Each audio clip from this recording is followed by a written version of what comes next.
I don't know what to think about this one. I guess I should give some context and start at the beginning. I'll do my best to describe what had just happened.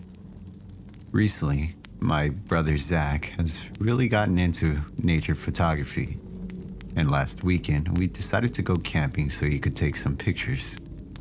We live on the far east coast, so finding places far from cities is actually pretty difficult. Luckily, Zach found what seemed like the perfect place on Google Maps.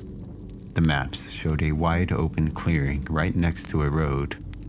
It looked like a few hours worth of drive, but we decided to give it a shot. I packed up my gear and we brought our dog Major. My brother loaded the car with his camera equipment and off we set towards the spot. As we got close, I saw that the paved roads ended, and an old no trespassing sign was hanging on a rusted gate. I could see a long dirt road curve right out into the woods behind it. We didn't want to trespass, but we'd driven so far. I asked my brother Zach what he thought, and he figured that the road and the land was probably just the property of some lumber company. It sounded about right to me. We noticed that the gate blocking the road wasn't even locked, and that pretty much sealed the deal. Something brought us here. Zach jumped out and opened the car door to unload the things. After that, we found the spot without too much trouble.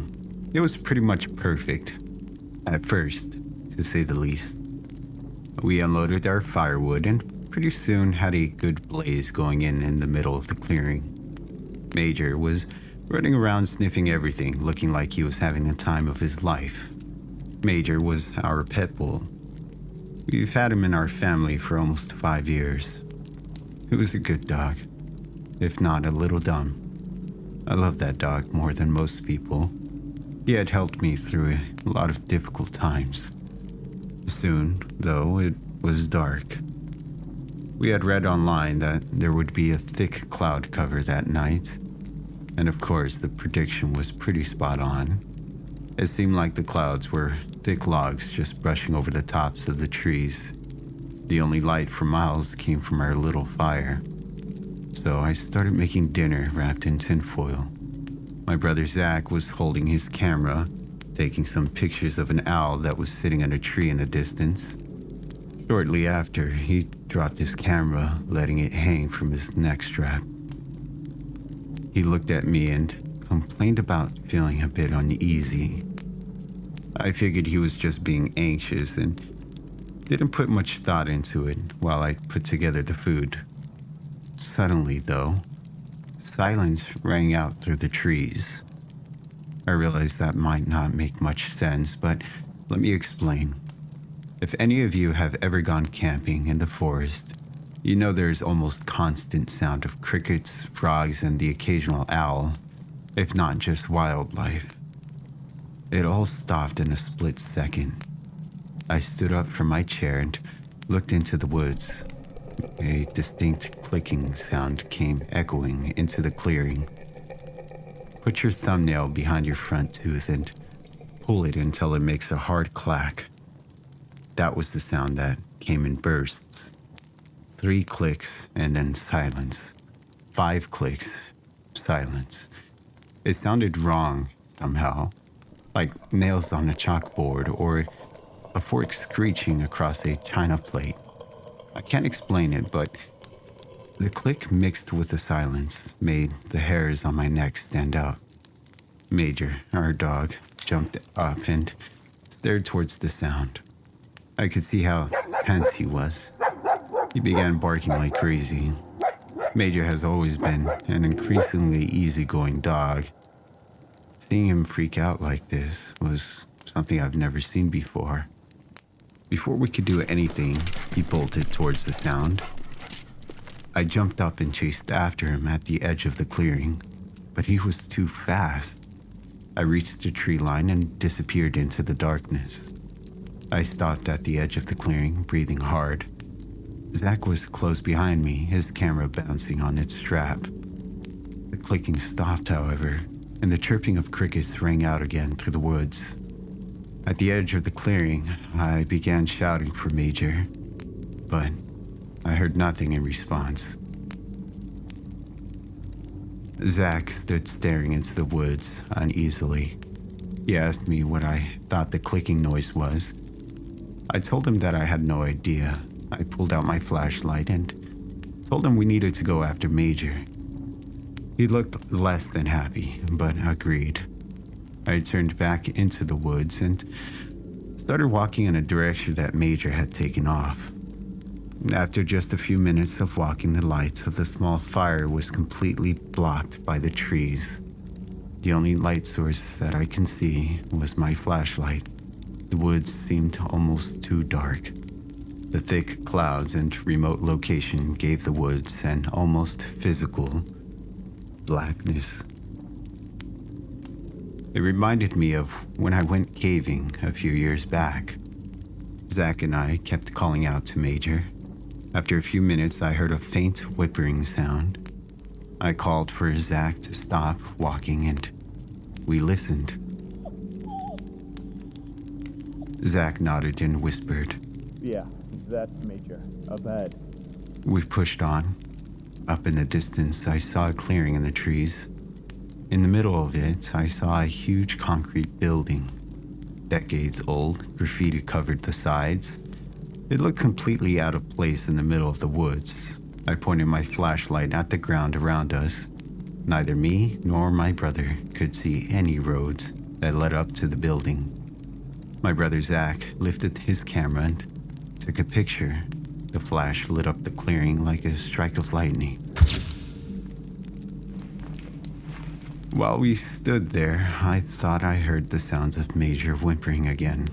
They sounded like they were coming from inside the building, so we started walking towards the building. Zach called out, "Hang on, man. Let's think about this for a second." I got pretty mad. I wanted to get my dog, who was scared and alone in this creepy building.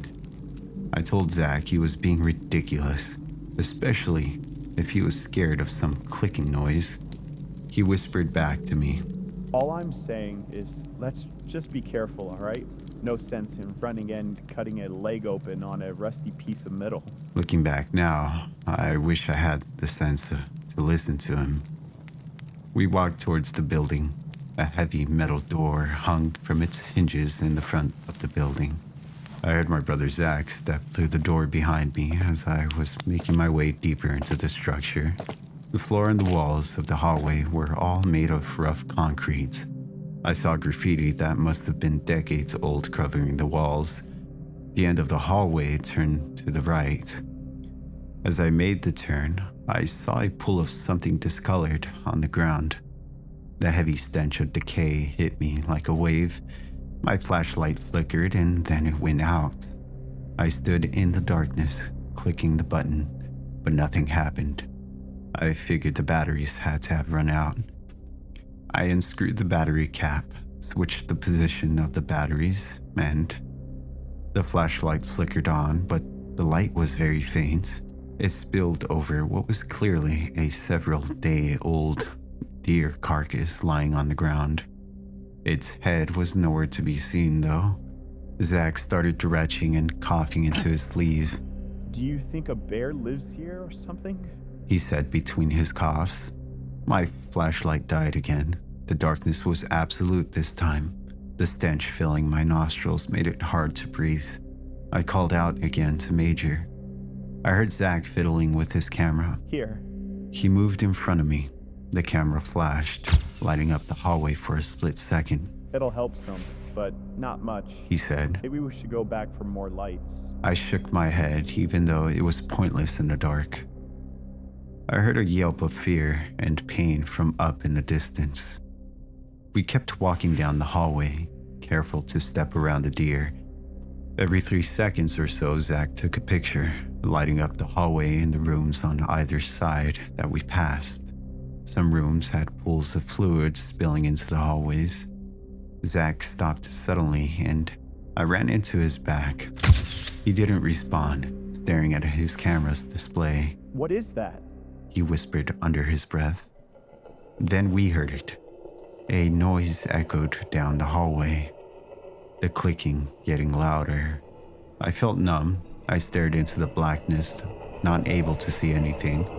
Zach took another picture and light flashed out.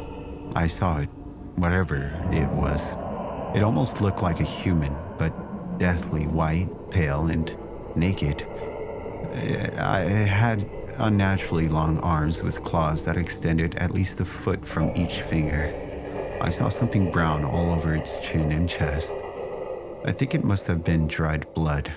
It was on all fours, staring right at us.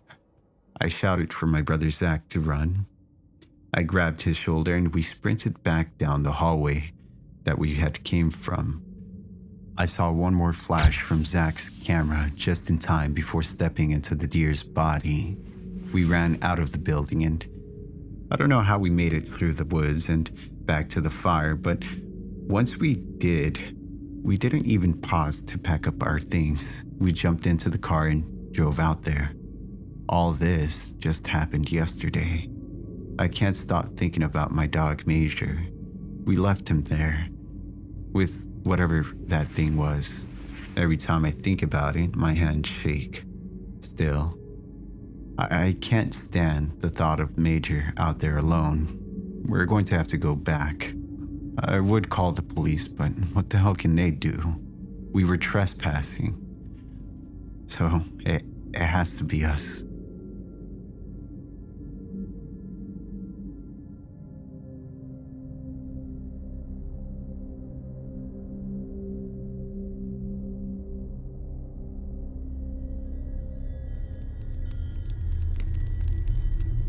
Did you ever have an imaginary friend when you were a kid? Well, I did. His name was Freckles the Clown. He had red fuzzy tufts of hair jutting out of the sides of his head at odd angles. His eyelids were painted blue and his face was painted white. He had a red nose and lots of freckles. The freckles weren't just on his face either, but all over his clothes and arms like a million little mishapped polka dots.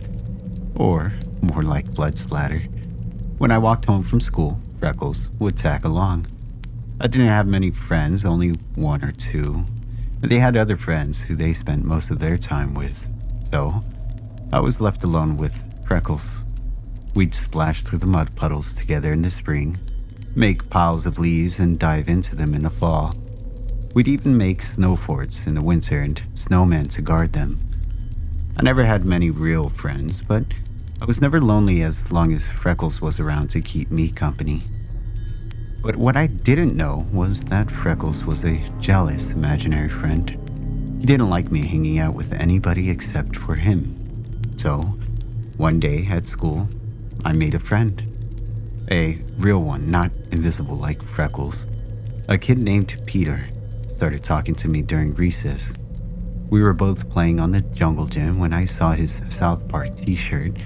I complimented him on it and said it was my favorite show, even though technically I wasn't allowed to watch it.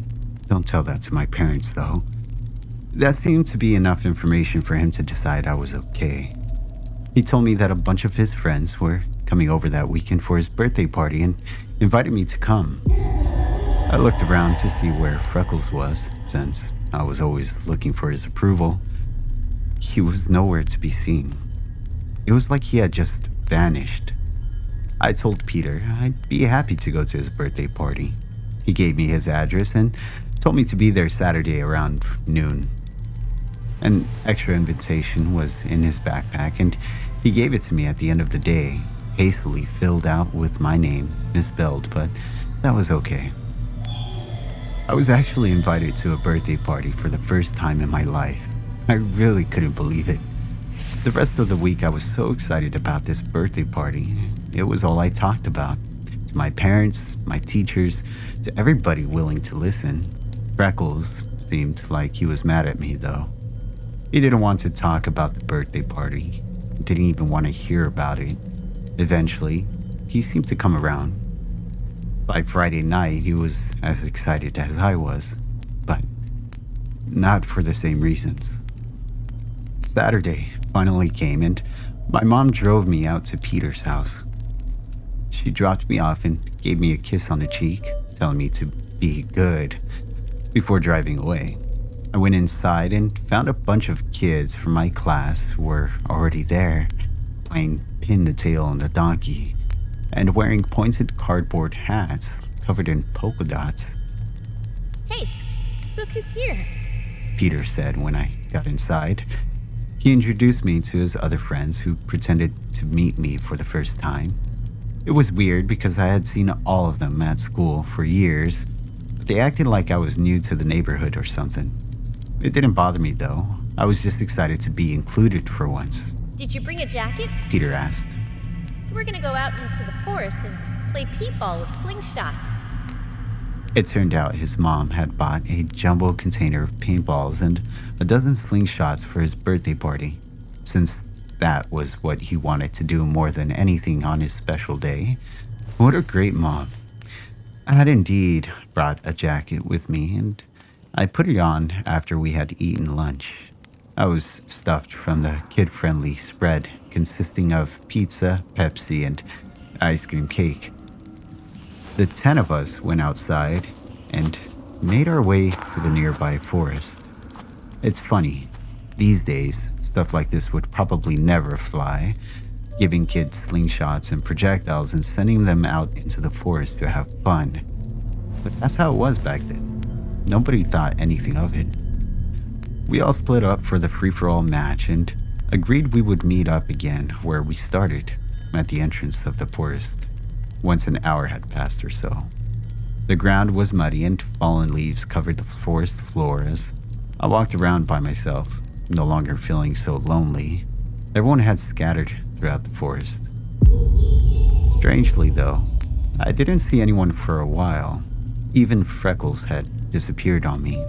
I wondered if maybe he was mad that I was making new friends, but he had seemed excited about the birthday party the day before. It didn't make much sense. The whole hour went by and nobody shot a single paintball, as far as I could tell. There were no joyous yells or playful insults ringing through the trees.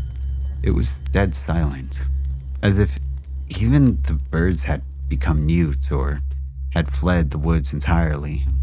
Silence permeated everything, and the sounds of my boots crunching through the leaves was all I could hear. A full hour had passed, so I went uneasily back to the forest entrance, unsure what I would find there. Part of me thought maybe everyone had ditched me and run for the hills, realizing how much of a loser I actually was. Nobody was at the forest entrance, though. All the kids were still out there somewhere, roaming the woods. My unease growing more and more with each step, I began to search for them.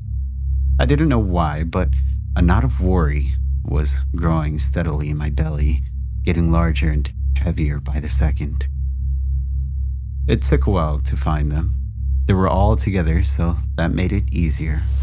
I was drawn in by the sound of someone chewing something stringy and wet like an animal. The sounds of teeth snapping cartilage and chewing gristle became even clearer as I drew near. Freckles was crouched and perched on a log like a wild primate. He was covered in blood and stripping the flesh from a piece of bone, licking his lips when he saw me. An overjoyed giggle poured out of him. Around him were the corpses of my new friends.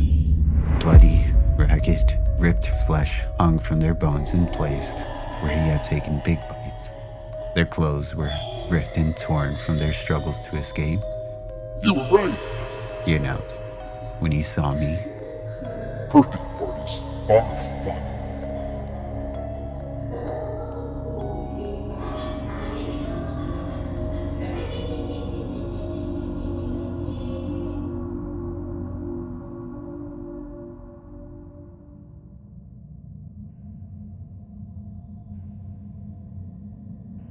I've been abducted by the same UFO 67 times. I finally know what they want from me. The first time it happened, I was 25. The second time, 26. The third time, 27. It happened a lot that year. It's never come as many times as it did that year, but it comes at least once every year. No matter my age, it's always the same. I always know when it's coming, like an aura before a seizure. The same fluctuations in electricity, the same low thrumming, the same overwhelming vibration, feeding first into my feet, then rippling through my entire body as I edge closer to the craft. And then there's those same piercing red lights. By the time the last light flashes on, there's 8 in total. I can't see much else on the body of the craft other than those 8 lights. The first time it happened, I remember thinking it was like 4 giant creatures watching me in the darkness of the night, stalking their prey, or one enormous one seeing me, well, unseen to me. By the time the last light blinks on, I know I'm about to black out. I know I'm about to black out because I always do. It's secondhand nature to me now, a new and eerie kind of muscle memory. I'm 48 years old now. I've been taken 67 times. If it sounds unbelievable to you, I guess I understand. It's difficult for people to believe when they haven't experienced it themselves, to comprehend reality beyond their own immediate experience. I've lost a lot of people to my unbelievable predicament over the years. Friends, family, significant others. I've lost a lot of joy as well. A lot of my life to this. I've lost a lot. But I've also learned a lot too. Mostly, not to talk to people about it. The only people I talk about these abductions anymore are the researchers, the ufologists. They're the only ones who believe me. The others either think it's a weird quirk and pretend to hear me out, or they try to 5150 me. I've been in so many involuntary psychiatric holds that they should have dedicated a damn wing in that hospital for me. I've certainly earned it. It was particularly bad that one year, when I was 27. There were a lot of revolving door psychiatric stays for me that year too. The doctor said that the year was significant. Like I wouldn't know that, because they'd expect to see an onset of schizophrenia around that time. If it was going to come, it'd come now, they clarified.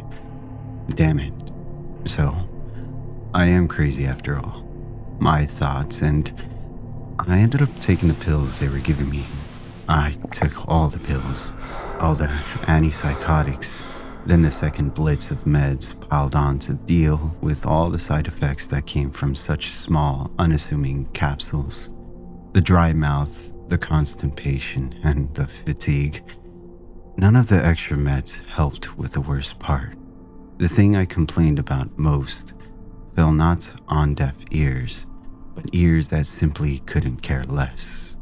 Ears that thought they were better just because they hovered some inches above a crisp white lab coat.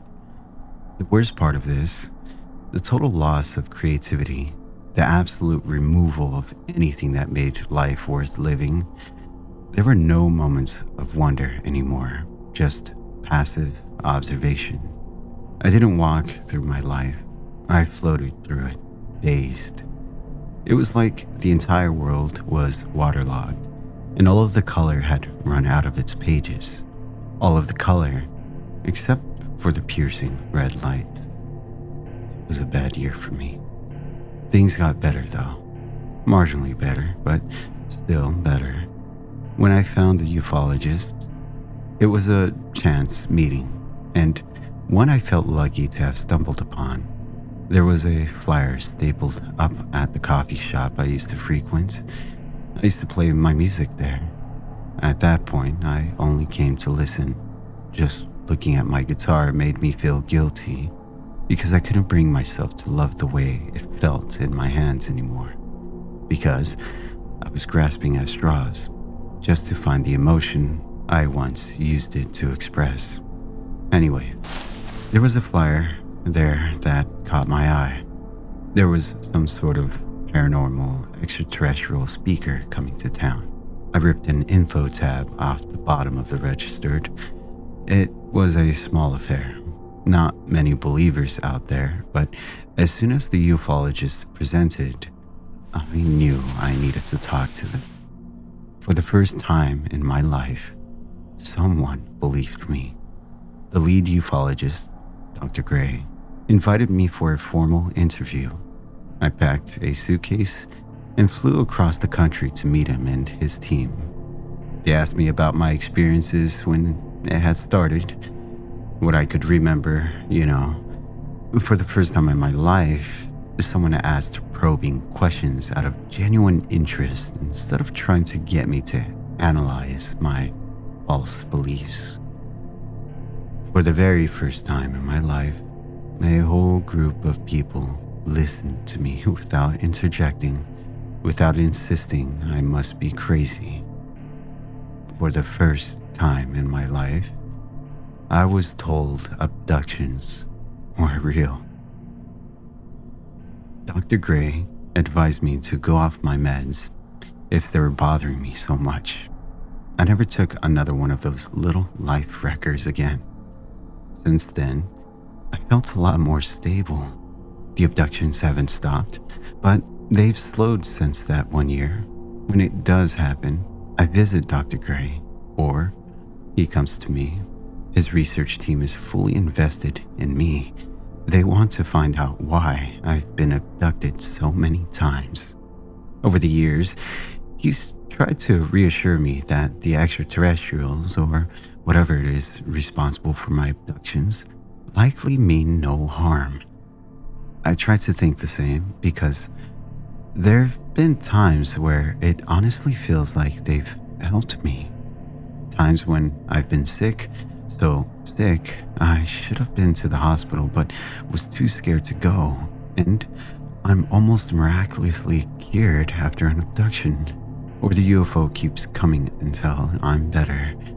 Either way, they mean me no harm, or they're keeping me alive or something. I try to think they mean me no harm because I lived to tell the tale so many times. 67 times to be exact. The 67th abduction happened at the start of this year. I knew it was coming as soon as the lights flickered out. I don't even try to fight it anymore. I just walk outside, vibrations start rumbling throughout my body to find the first piercing red lights already on. Lights 2 through 7, right on schedule. The 8th light flashed on and, of course, I would black out. I called Dr. Gray as soon as I found my way back to consciousness in my aching body, laid limp on my bed. It was almost an entire 24 hours later. He scheduled a red-eye flight to see me. I barely slept that night. Dr. Gray noted how tired I looked when I let him in the next morning. He put on a pot of hot coffee in the kitchen as I eased my bones into a chair at the table. We sat there in a comfortable silence as he found the mugs in the cabinet, pulled the cream from the fridge. He's been here so many times. I didn't even have to tell him where to find my stuff, nor do I have to tell him I'm absolutely useless to interview until I've had a cup of coffee. 2, if you really want me to be on my best behavior. He placed the steaming mug in front of me, then his own cup at the other seat. He's the only one who ever really sits there anymore. If it weren't for Dr. Gray, I probably would have chunked it years ago. We sat quietly until I'd finished my first mug. Dr. Gray refilled it before he clicked on his tape recorder and began the questions.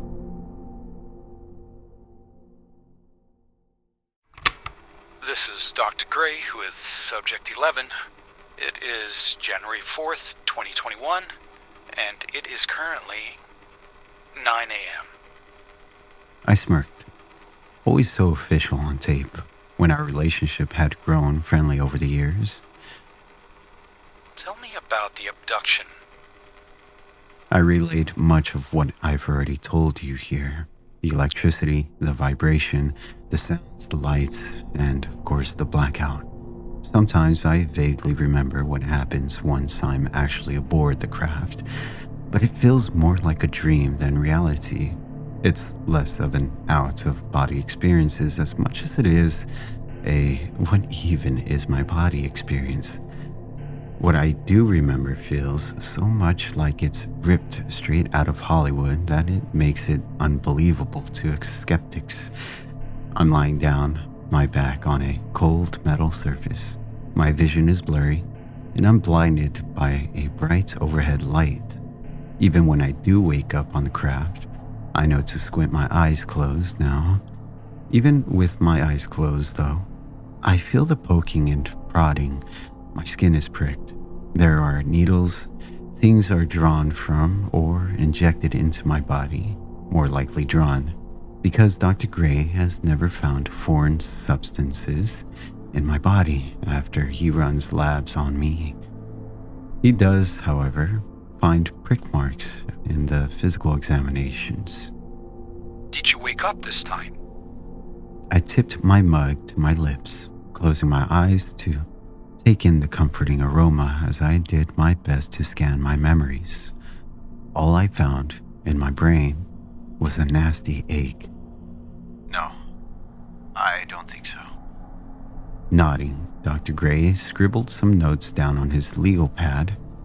He's such a meticulous person, all record keeping and probing questions. Okay. What were you doing when the abduction began? I racked my brain again, but my memory is often at least somewhat compromised each time. Not that I do much of anything anymore anyway. I think I was heating up a TV dinner and I just put a movie on and Dr. Gray cut me off. Having nausea this time? I shook my head no. Good.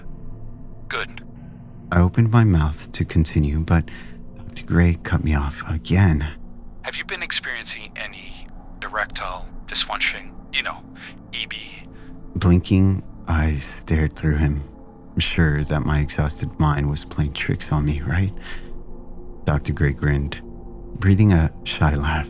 I'm sorry, Dave. I don't mean to be crass. I've just been talking with some other subjects recently, and that appears to be a common experience for falling abductions. I figured I'd ask since you've had so many. I busted out laughing. Well, damn. I hope not. I hope not, too. He replied, his broad smile splitting his face. Please, continue. There wasn't much to say. Other than the headache, I felt fine. Really, I was just tired. I disrobed for the physical exam, then Dr. Gray ran some tests on me. He released me with a clean bill of health. Generally, this is how it always goes. How it's always been for the past couple of decades. It was such a standard abduction and standard visit following that the whole thing felt right into place with the rest of them. It's eerie how comfortable the whole thing has become to me.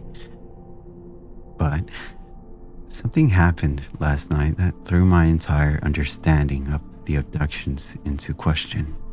I was nestled in my spots on the couch, the spot that's gradually worn away around my body so that I sink right in. It's as unique to me as a fingerprint. I had my laptop perched on my knees, just aimlessly scrolling through the internet. I came across a news headline about a new medication that intrigued me. Not for any particular reason, I was just bored. I clicked on it, half reading it until I noticed an oddly familiar quote. When asked if he'd experienced erectile dysfunction as a side effect of the medication, one participant exclaimed, Well, damn. I hope not. I just sat there, half absorbed by my couch, staring at the screen. I tried to rationalize it away, thinking it must be a common thing for men to say when asked about the functional status of their dick. I found the author of the study, not Dr. Gray, thank God, and plugged his name and the title of the original study into my search engine. It came back behind a paywall.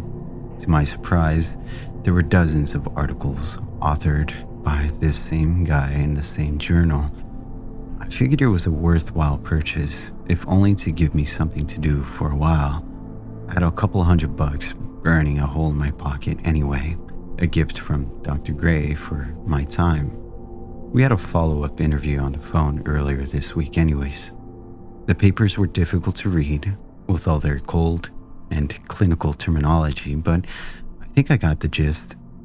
This doctor and his research team had conducted more experimental drug studies than I even thought possible over the past several decades.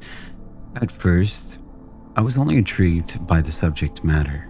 As I kept reading, however, I couldn't mask the growing fear, not even for myself.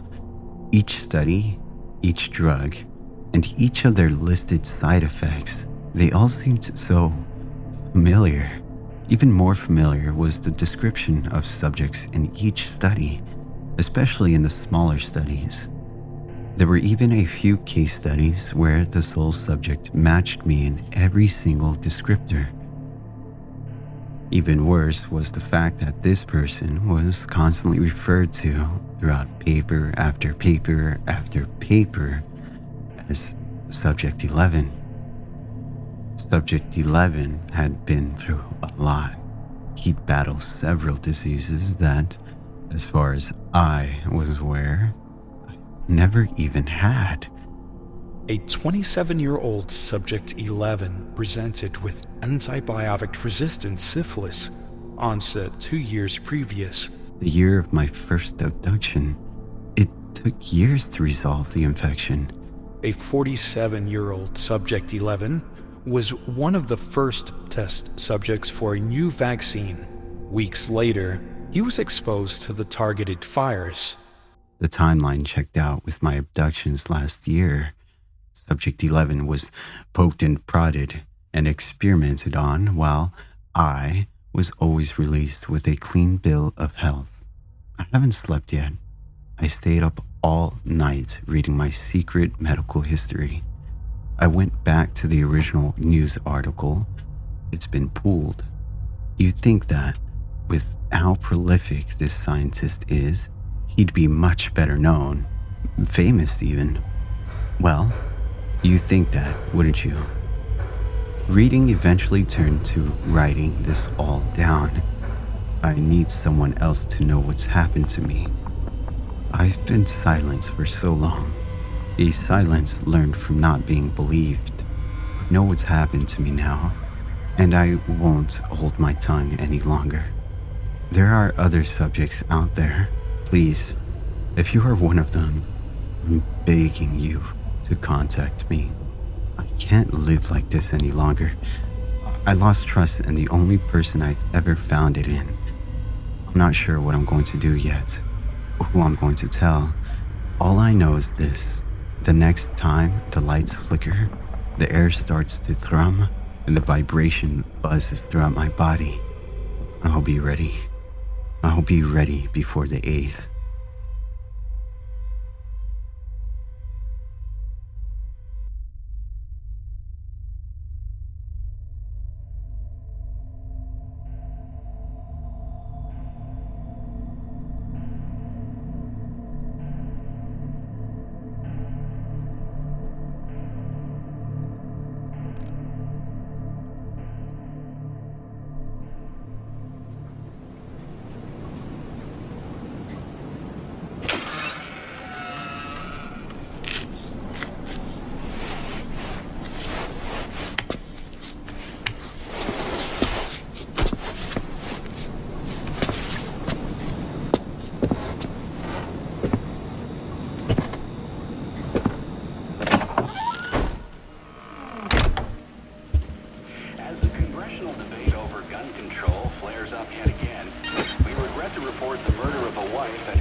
I know the real reason why Silent Hill's PT was canceled.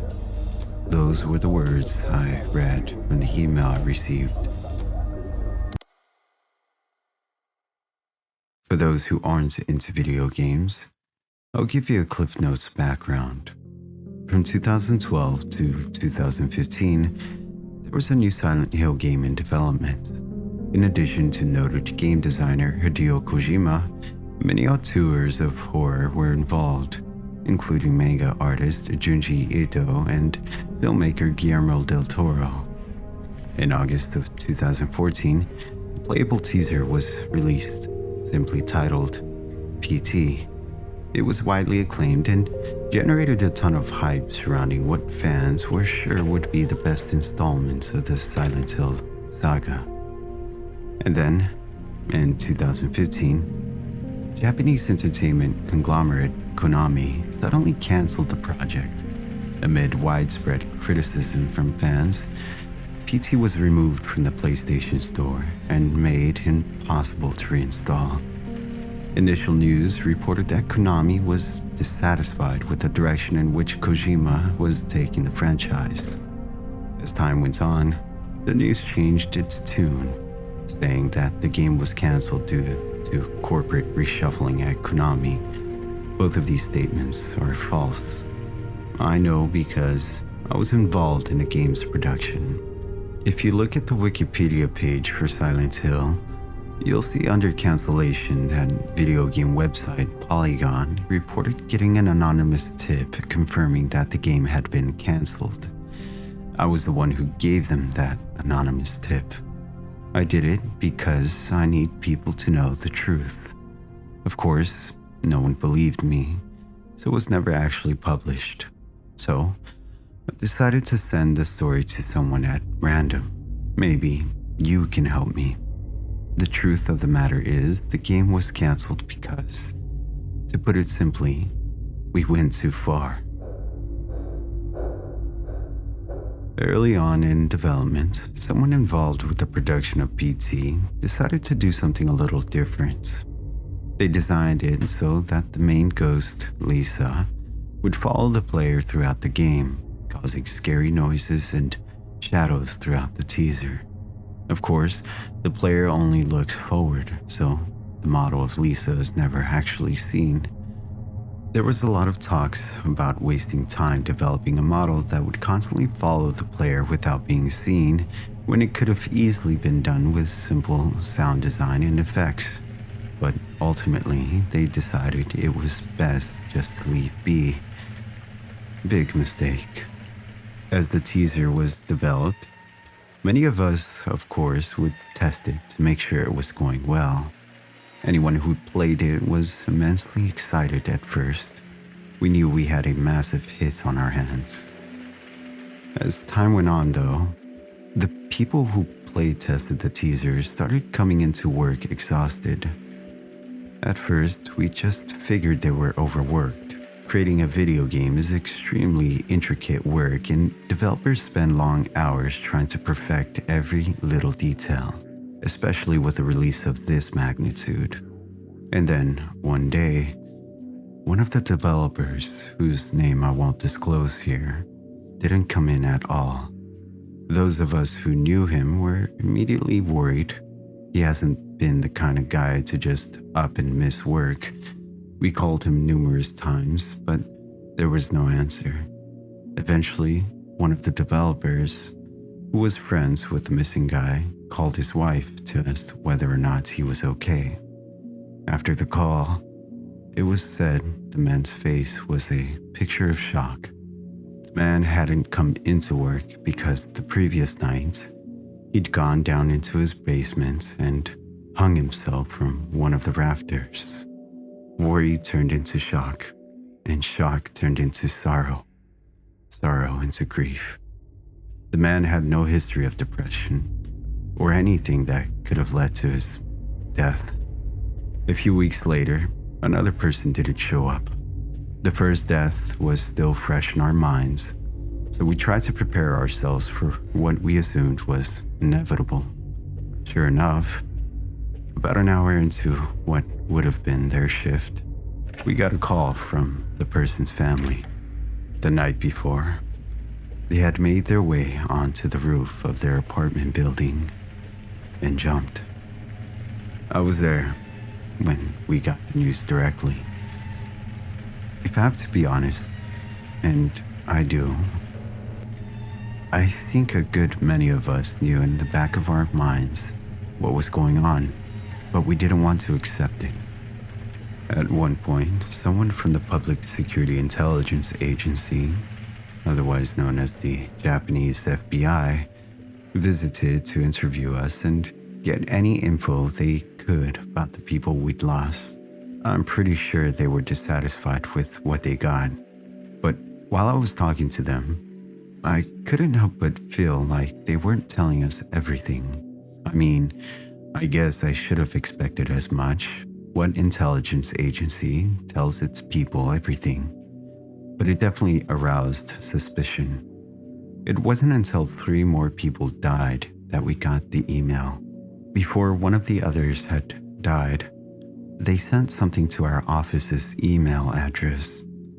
I never actually got to see for myself, but one of the people who handles our emails is a friend of mine, and she did get to see it. According to her, it simply read, "She won't stop following me. I can feel her breath on the back of my neck. I can't keep doing this. Goodbye." It wasn't too long after that when we got word that the game was being canceled. All of our progress over the 3 years was gone. And at that point, I think most of us were more relieved than disappointed. Whatever was going on needed to be stopped, and damn the expense or time that was put into it. I couldn't bring myself to go to the first few funerals. I know that's selfish, but what can I say? I didn't want it to be real. Eventually, I made the effort to go to the funeral of the man who had sent the email. His wife was inconsolable. It wasn't until halfway through the service that she managed to get any kind of words out. I went up to her to pay my respects, and out of nowhere, I remember asking her why she thought it had happened. She was obviously taken aback by my answer, but being the strong woman she is, she wiped her tears and told me. She said that for a year or so before his death, the man had a lot of trouble sleeping. He had never had issues with insomnia before, but suddenly he was lucky to get as much as 3 hours in. As time went on, he just got worse and worse. He became frightened of his home after dark. Sometimes he'd even go stay at a hotel just to avoid being in the house after sundown. He started rapidly losing weight. His eyes were in a constant glaze, as if he was constantly staring into something beyond what anyone else could see. The one time his wife got up the nerve to ask what was wrong, the man uttered one word: "Lisa." It wasn't long after that he'd passed away. The wife told me point blank that she wondered if she'd been responsible, but I assured her she wasn't. I gave her a hug and said goodbye. I don't think any of us were surprised when PT was removed from the PlayStation Store and made unable to download. I think they did it for the right reasons and not for problems with public reactions. Although none of us ever said anything about it to each other, I think we all knew. We let something loose. I didn't believe it at first. How could I? It just sounds crazy. Then, the other night, as I was making my way towards my bedroom, I felt the unmistakable tingle of cold, faded breath down the back of my neck. I turned around with a start. Nothing was behind me. I know what's to come, and I am completely and utterly terrified.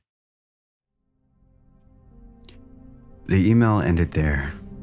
I couldn't make heads or tails of it at first. I was sure it was a friend playing a prank or something. I archived the email and pretty much forgot all about it.